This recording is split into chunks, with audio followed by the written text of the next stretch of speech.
I've said many, many times here on the video report over the years that at the opening of the season, the first 2 to 3 weeks, no matter the sport, it's the only time we have the advantage over the odds makers because they have absolutely no idea what to expect from these teams at the beginning of the season. That's why the numbers are so soft. But that doesn't mean it's going to be easy. It doesn't mean we snap our fingers and just automatically find winners. No, you got to do the work. You got to do the research. But I understand, listen, you're the amateurs out there. You don't have the time to do that. That's what I do. That's what I do as a gambler. That's what I do as a handicapper. I spend 4 to 5 hours a day doing my homework, doing the research, spending all day here on the internet, researching games, researching teams, trying to come up with winners. But that's what I do 365 days a year. That's the difference between me and you. But that's okay. I'm a junkie. I love doing this. I used to do it as a reporter for 8.5 years. This is no different. Researching a story, researching teams. I love it because every single day is different. I never know what tomorrow will bring because it's a whole different set of games. Now, I'm going to tell you though, truthfully, some sports are much easier than others. Baseball, oh my God, it's easy. It is just so easy because you've got 6 weeks of spring training. All you got to do is wait till the final 3 starts. Most pitchers at the end of spring, when they're going 4, 5, 6 innings facing major league batters, and it carries over into the first month of the regular season. NBA, yeah, preseason games are relatively meaningless, but rosters are set. You probably know what happened the year prior.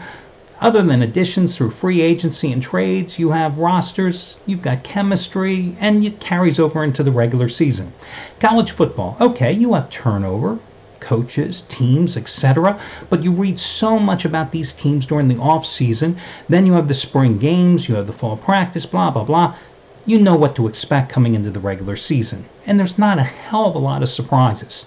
NFL, preseason, totally worthless. But between the OTAs, what you read about these teams, the coaches, the players, hey, you kind of know what to expect as well when the regular season starts. College basketball, forget about it.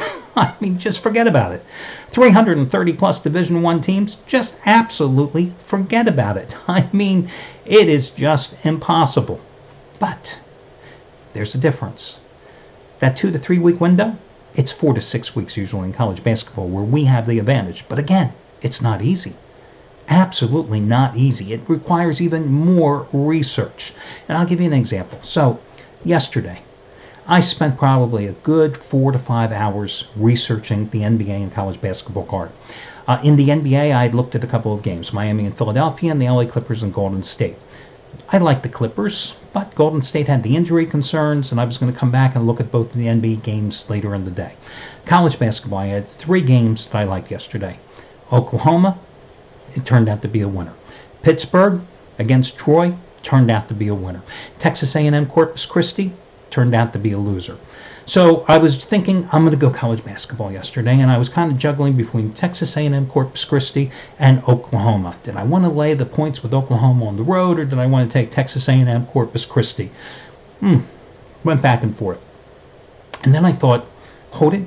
I always go back and I look at the NBA later in the afternoon because it's very important to go back, and I had something circled on my notes, check Philadelphia's injury report. Because I wanted to see, it's very important to check to see the status of certain guys after the shoot-arounds. So I checked Philadelphia's. I saw Wilson Chandler, who had been on a minutes restriction, was going to probably play about 20 minutes, and he was going to start on the 4th spot. I saw Mike Muscala, who they had acquired in the offseason, was surprisingly going to play with a face mask after suffering a broken nose and missing their Saturday night overtime loss at Memphis, and that surprised me. I saw Joel Embiid was fine. He had been plagued by headaches and had an awful game in the Memphis overtime loss. And I thought to myself, hold it. Joel Embiid was going to play Hassan Whitehead last night. He does not like Hassan Whitehead. He likes him even almost dislikes him as much as he dislikes Andre Drummond. And I thought he's going to have a big game, especially after having a bad game on Saturday. And I watched that Saturday game being here in the Philadelphia area. And I factored in all those decisions, and I thought to myself, hold it. The guys in Vegas making this line, they have absolutely no clue because Philadelphia is still a 2-point underdog in this game. So I threw the baby and the bathwater out the window, my 4 hours of research out the window. I forgot about the college basketball plays, and I thought to myself, Philadelphia is the best bet last night. No ifs, ands, or buts. Excuse me, guys, I get coughed up just thinking about this. And you saw what happened. Philadelphia 2-point underdog, wins 124-112. Forget about the fact that Philadelphia is 1-5 straight up. I mean, you have to just sometimes forget about everything else you did and just go with it. And that was the case. The odds makers were clueless because they didn't know about that particular team in those situations last night. And that's how it rolls sometimes. And that's the genesis of yesterday's best bet. So listen, you want to talk about tonight's best bet, and I've got a number of complimentary plays, if I can get my words out here correctly. Tonight's best bet would obviously be the college football game, Western Michigan and Ball State.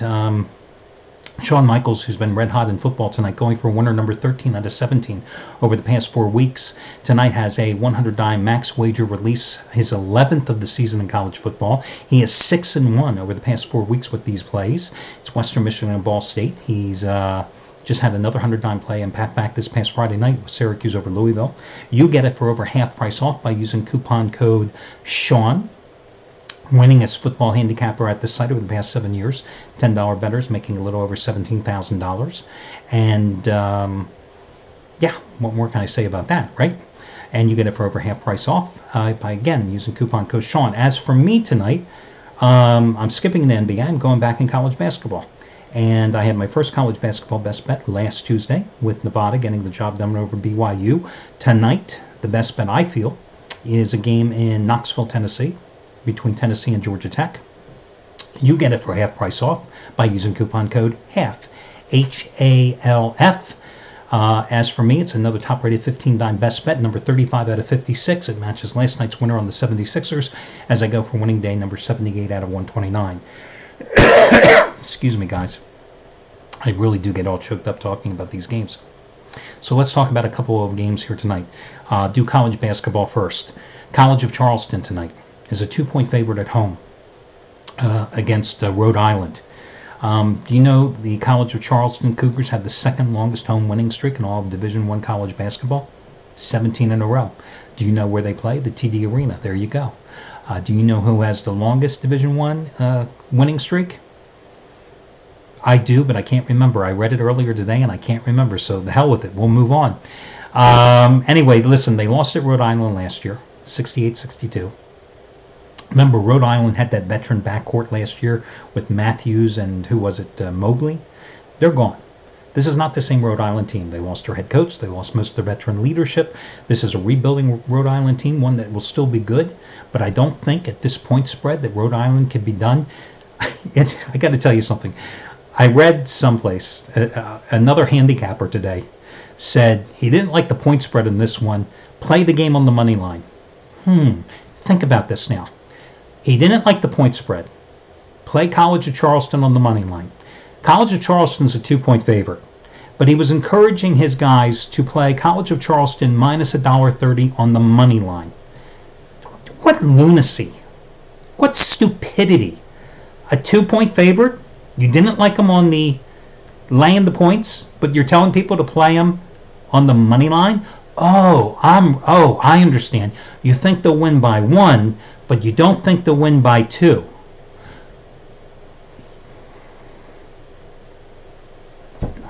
Morons.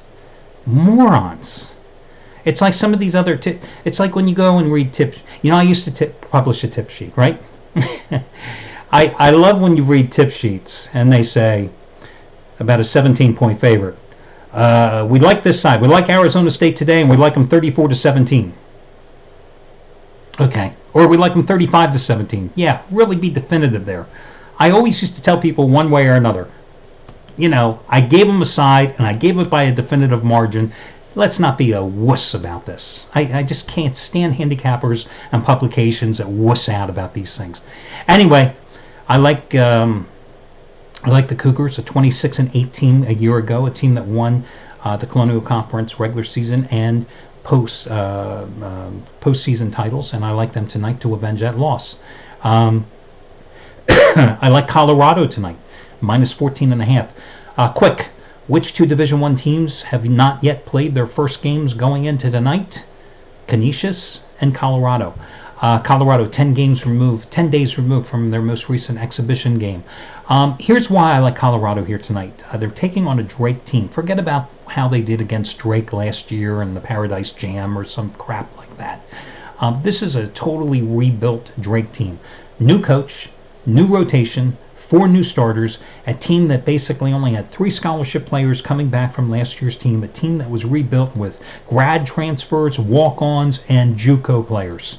Okay, a team that last year had a renaissance season, going 17-17, their best C record since the 2011-12 season. A team that went 10-8 in the Missouri Valley Conference a year ago, its best season in conference play since the 2007 and 2008 season. But what I just told you was they're a totally rebuilt team, and now they're going to play their first real game in altitude in Boulder. Now, Colorado is a relatively young team, going to go with a 3-guard lineup, may have 3 youngsters, combination of 3 sophomores and freshmen maybe in their starting lineup. But I believe in a lot in KenPom.com. KenPom.com has Colorado ranked 92nd in the country. Drake, 220. Drake opened up at home, beat Buena Vista University, which is a private Division III school with no player bigger than 6'5". Beat them by a 98-52 margin on Thursday. Big deal. I'll lay the 14.5 points with Colorado in this game.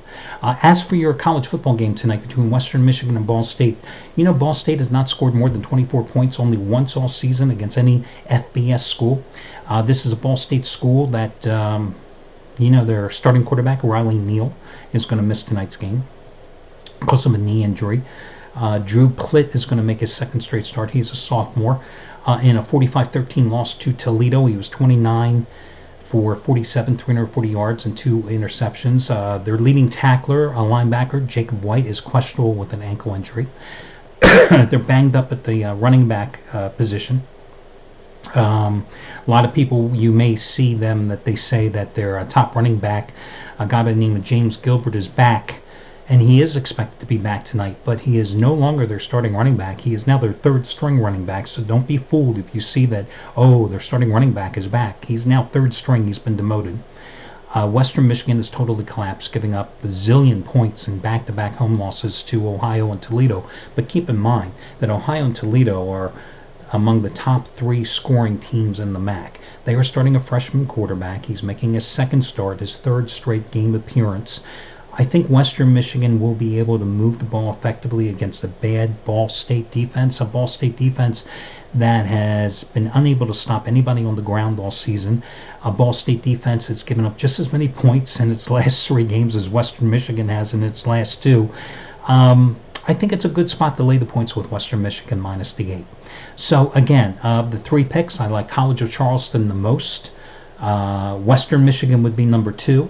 And then back to college basketball, Colorado would be number 3. And that'll do it. Wish you well, and talk to you again tomorrow. Good luck.